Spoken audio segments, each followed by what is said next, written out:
உழைப்பே உயர்வு. அன்பார்ந்தவர்களே, ஒரு நாள் ஒரு தேனீயிடம் ஒரு வண்டு, ஓய்வில்லாத கடின உழைப்பின் மூலம் நீ தேனை தயாரிக்கிறாய், ஆனால் மனிதன் அந்த தேனை உன்னிடமிருந்து திருடி விடுகிறான், அதற்காக நீ வருத்தப்படுவதில்லையா என்று கேட்டது.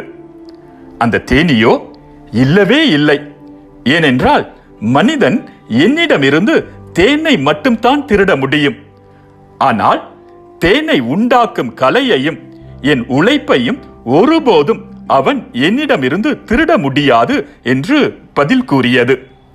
அன்பார்ந்தவர்களே, ஊக்கமுடையோரின் கை ஆட்சி செய்யும், சோம்பேறிகளோ அடிமை வேலை செய்வர். நீதிமொழிகள் ஆகமம் 12ஆம் அதிகாரம் 24வது இறைவசனம்.